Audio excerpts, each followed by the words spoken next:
সময় জ্ঞান। মোহাম্মদ হাবিবুর রহমান। সময়ের সর্বব্যাপী ও অপরিহার্য উপস্থিতি সর্বদা বিরাজমান। আমাদের জীবনে সময়কে অতীত, বর্তমান ও ভবিষ্যৎ এই তিন ভাগে ভাগ করা হয়েছে।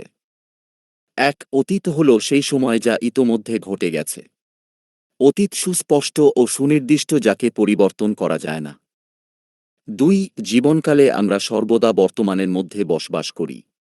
বর্তমান অতীতের একটি সত্যিকারের বাস্তব বিন্দু থেকে শুরু হচ্ছে এবং ভবিষ্যতের একটি সত্যিকারের বাস্তব বিন্দুর দিকে ধাবিত হচ্ছে। বর্তমান সামনের দিকে চলমান থাকে। তিন, ভবিষ্যৎ নামক সময়টি ঝাপসা, অস্পষ্ট ও অজানা। সময় যত চলছে, অতীত হয়ে যাচ্ছে। ভবিষ্যতের কিছু অংশ প্রতি মুহূর্তে বর্তমান হচ্ছে। অর্থাৎ বর্তমান ও সামনের দিকে, ভবিষ্যতের মধ্যে প্রতিনিয়ত বিলীন হচ্ছে, পেছনে ফেলে রেখে যাচ্ছে অতীতকে। অতীত ও ভবিষ্যৎ উভয়ই সুদীর্ঘ, কিন্তু বর্তমান সংক্ষিপ্ত। অতীতকে আমরা পরিবর্তন করতে পারি না, কিন্তু বর্তমানকে কাজে লাগিয়ে ভবিষ্যৎ সম্পর্কে একটা ধারণা তৈরি করতে পারি। আজকের এই মুহূর্তের এই সময়ক্ষণটি আর ফিরে আসবে না। মুহূর্তেই তা অতীতে পরিণত হবে। যথাসময়ে একে কাজে লাগিয়ে আমাদের ভবিষ্যতের সফলতাকে ধরতে হবে। সময় সদা চলমান, সে কখনো থামতে জানে না, ক্লান্ত হয় না, বিশ্রাম নেয় না, সে আপন গতিতে সর্বদা চলতে থাকে। সময় কারো জন্য অপেক্ষা করে না। এজন্য সময়কে যাযাবর বলা হয়। লালন সাঁই গেয়েছেন, সময় গেলে সাধন হবে না, দিন থাকিতে দিনের সাধন কেন করলে না। সময়কে নিয়ে এমন মর্মী গান যথাসময়ে উপযুক্ত কাজটি করার জন্য আমাদের তাগিদ দেয়। সময় চলে গেলে আর কিছুই করার থাকে না। সময়কে গুরুত্ব দিতে হবে, কথাটি কমবেশি আমরা সবাই জানি, কিন্তু সময়ের মূল্য আমরা কজনই বা দিই। সময় ও কাজের যোগফলই জীবন। যে মানুষ সফল, সে পরিকল্পিতভাবে সময়কে কাজে লাগায়। জীবন হল সময়ের প্রবহমান ধারার কতিপয় ক্ষুদ্রাতিক্ষুদ্র অংশের সমষ্টি। সময়কে কেন্দ্র করেই আমাদের জীবন অতিবাহিত হয়। শৈশব, কৈশোর, যৌবন, প্রাপ্তবয়স্ক, বয়োবৃদ্ধ এসবই সময়ের এক একটি অংশ মাত্র। সময় জীবন, তাই সময়কে নষ্ট করা মানে জীবনকে নষ্ট করা। সময়ের গুরুত্ব দেওয়ার অর্থ হল জীবনকে গুরুত্ব দেওয়া। সময়ের দ্বারা আমরা পরিচালিত হই, শাসিত হই। তাই সময়কে গুরুত্ব দিয়ে সঠিক সময়ে সঠিক কাজটি করতে পারাই উত্তম। সময় ও জীবনকে নিয়ন্ত্রণ করতে পারলে ব্যক্তির মধ্যে আত্মবিশ্বাস বাড়ে। সময়কে সঠিকভাবে কাজে লাগাতে সময়ের পরিকল্পনা করতে হবে। আবার কথায় আছে, সময়ের 1 ফেয়ার, অসময়ের 10 ফেয়ার। কোন কাজটি কোন সময়ে করতে হবে তা আগে থেকেই ভাবতে হবে এবং সময়মতো সেই কাজ করতে হবে।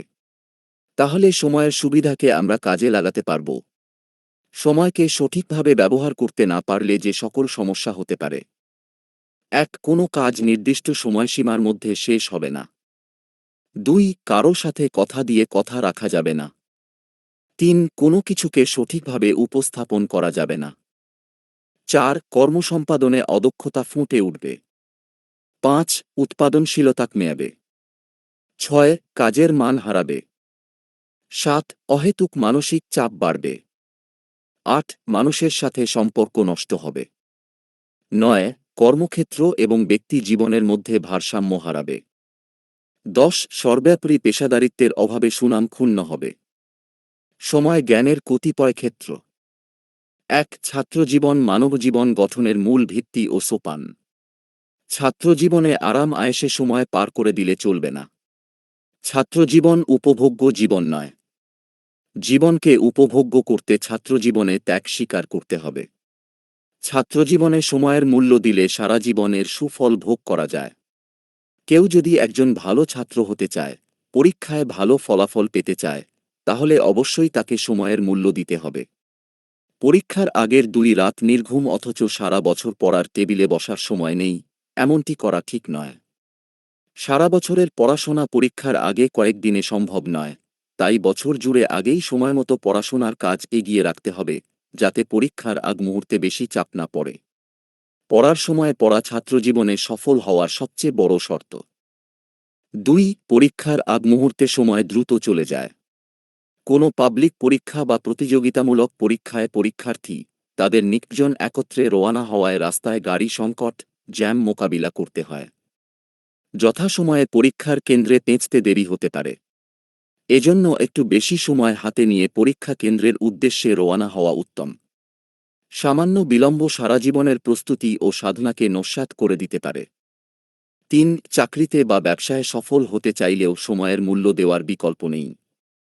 সময়মতো অফিসে আসা যাওয়া এবং সময়ের কাজটি যথাসময়ে করতে পারলে পেন্ডিং ঝামেলা এড়ানো সম্ভব হয়। সিনিয়রদের সুদৃষ্টিতে থাকা যায়। পোস্টিং ও পদোন্নতিতে সুবিধা পাওয়া যায়। ৪. সভা, সেমিনার ও সম্মেলনে অংশগ্রহণের জন্য একটি নির্দিষ্ট সময় উল্লেখ থাকে। অনেক লোকজনের আয়োজন বা জনসম্পৃক্ততা থাকে, এমন আয়োজনে আপনার জন্য অনেকের সময় যাতে নষ্ট না হয় সেদিকে খেয়াল রাখতে হবে। প্রয়োজনে সভা, সেমিনারে নির্ধারিত সময়ের আগেই পৌঁছতে হবে। নির্দিষ্ট আসনে বসতে হবে। বিলম্বের কারণে পেছন সারিতে বসতে হতে পারে বা আসন না পেয়ে বিব্রতকর পরিস্থিতিতে পড়তে পারেন। খেয়াল রাখতে হবে আপনার দেরি অন্যদের বিরক্তির কারণ যাতে না হয়।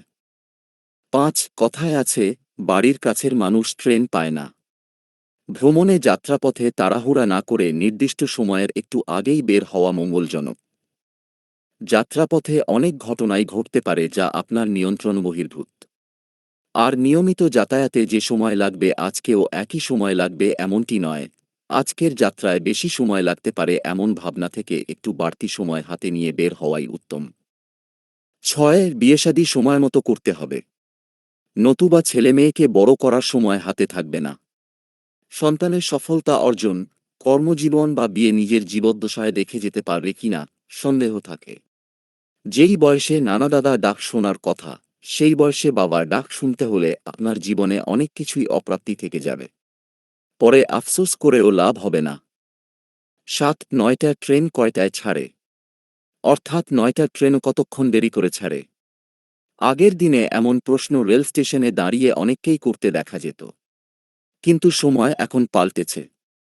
৯টার ট্রেন ঠিক ৯টায় ছেড়ে যাবে এমনটি ভেবে যথাসময়ে রেল স্টেশনে পৌঁছতে হবে। সময়মতো ট্রেন বা বাস আসে না। কিন্তু আপনি যেদিন দেরি করবেন ঠিক সেদিনই দেখবেন গাড়ি সময়মতো এসে আপনাকে ছাড়াই চলে গেছে। এমনটি ঘটতেই পারে। সময় জ্ঞান শুধু গাড়ি ধরার ক্ষেত্রে নয়, কর্মক্ষেত্র, শিক্ষা প্রতিষ্ঠান, শপিং মল থেকে শুরু করে সবখানেই দরকার। ৮. ছোটখাটো অসুখ বিসুখে আমরা অনেকেই পাত্তা দেই না। চিকিৎসা করাই না, ডাক্তারের শরণাপন্ন হই না। কিন্তু এসব ছোট ছোট উপসর্গ দুরারোগ্য বা জটিল রোগের লক্ষণ হতে পারে, সেটা হয়তো আমরা জানি না। এজন্য অসুস্থতাকে অবহেলা না করে যথাসময়ে রোগের চিকিৎসা করাই উত্তম। এতে অল্পতেই বা শুরুতেই অনেক রোগের প্রতিরোধ করা সম্ভব। অনেক সময় আমরা শুনে থাকি জটিল রোগের ক্ষেত্রে লাস্ট স্টেজে গিয়ে রোগ শনাক্ত হয়। পূর্বেই রোগের লক্ষণ টের পেলেও যথাসময়ে গুরুত্ব দেওয়া হয় নাই। অসুস্থতার লাস্ট স্টেজে গিয়ে অনেক অর্থের খরচ করা হয়, কিন্তু জীবনকে আর ফেরানো যায় না। ৯. সময়ের কাজ সময় করলে সহজেই তা সমাধান করা যায়, শৃঙ্খলা বজায় থাকে এবং অনেক কিছুই অনুকূলে থাকে। আর না করলে সহজ কাজটাও কঠিন হয়ে যায়। এজন্যই বলা হয় সময়ের ১ ফেয়ার অসময়ের ১০ ফেয়ার। সময় থাকতে যে কাজটি অল্পতেই সম্পন্ন হয়, অসময়ে তার থেকে হাজার গুণ কাজ করেও কোনো উপকার পাওয়া যায় না। তাই সন্তানকে মানুষের মতো মানুষ করতে ছোটবেলা থেকেই তাকে নৈতিক, মানবিক ও মূল্যবোধের শিক্ষা দিতে হবে, বড় হলে পরবর্তীতে আর পারা যায় না। যেমন কাদামাটিকে সহজেই বিভিন্ন সাইজে বা ডিজাইনে রূপ দেওয়া যায়, শক্ত হলে আর পারা যায় না, বরং কাজটি কঠিন ও অসম্ভব হয়ে ওঠে। ১০. আমরা অনেকেই ব্যস্ততম কর্মজীবন অতিবাহিত করি। পরিবারের সদস্য, ছেলেমেয়েদের সাথে সময় দেওয়ার সময় পাই না। কিন্তু পারিবারিক শৃঙ্খলা ও সুখশান্তি বজায় রাখতে পরিবারের সদস্যদের সময় দিতে হবে। পরিবারের সদস্য ও ছেলেমেয়েদের চাহিদা কী? তারা কোনো অসৎ সঙ্গে মিশছে কিনা, বিপদকামী হচ্ছে কিনা, মাদকাসক্ত হচ্ছে কিনা, এসব বিষয়ে খেয়াল রাখতে হবে। নতুবা সময় গড়িয়ে গেলে পরিণতি ভয়াবহ হতে পারে। ১১. সাধারণ মানুষেরা সময়কে কাটায় আর অসাধারণ ব্যক্তিরা সময়কে কাজে লাগায়। সফল ব্যক্তিদের সফলতার মূল খুঁটিই হল সময়কে কাজে লাগানো। আমরা যদি সময়ের যত নিই, তবে সময়ও যথার্থভাবে আমাদের জীবনের যত নিবে। সঠিক সময়ে সঠিক জিনিসটি প্রাপ্তির লক্ষ্যে সময় আমাদেরকে সহযোগিতা করবে। 12 প্রত্যেক মানুষের জীবনে কিছু স্বপ্ন থাকে। এসব স্বপ্ন পূরণে প্রয়োজন সময়কে গুরুত্ব দেওয়া এবং স্বপ্ন পূরণে প্রচেষ্টা অব্যাহত রাখা। আমরা মনে করি আমাদের হাতে পর্যাপ্ত সময় আছে, এখন শুরু না করে কিছুদিন পরে করলেও অসুবিধা নেই। কিন্তু পরে দেখা যায় সময় ফুরিয়ে গেছে, তখন আমরা বুঝতে পারি এবং ভাবতে থাকি কেন আরও আগে থেকে শুরু করলাম না। এমন হওয়ার কারণ আমরা যখন সময় হারাই তখন তার মূল্য বুঝতে পারি। সময়কে অবহেলায় হারালে অনুশোচনা করা ছাড়া আর কিছুই থাকে না। 13 মানুষের সামনে রয়েছে বিপুল কর্মক্ষেত্র। কিন্তু যে কোনো কাজ যথাসময়ে সম্পাদন না করলে জীবন অসম্পূর্ণই থেকে যায়। কর্মই মানুষকে পৃথিবীর বুকে পরিচিত করে তোলে। কর্মহীন মানুষ শত বছর বেঁচে থেকেও অমরত্ব লাভ করতে পারে না। মৃত্যুর মধ্য দিয়েই তার জীবনের পরিসমাপ্তি ঘটে। কিন্তু কর্মগুণে মানুষ পৃথিবীতে অমরত্ব লাভ করে থাকে। কর্মনিষ্ঠ মানুষ বিন্দুমাত্র অবসর পায় না। তাই খেলার সময় খেলা, পড়ার সময় পড়া এবং কাজের সময় কাজ করা উচিত। 14 সময়ের গুরুত্ব দিতে বছর, মাস, দিন, ঘণ্টা, মিনিট নয় বরং সেকেন্ড বা ন্যানোসেকেন্ডকে বিবেচনায় আনতে হবে। ধরুন আপনাকে ঠিক সকাল 10টায় কোনো পরীক্ষায় বা সভায় অংশগ্রহণ করতে হবে। আপনাকে যথাসময়ে উপস্থিত হতে হবে।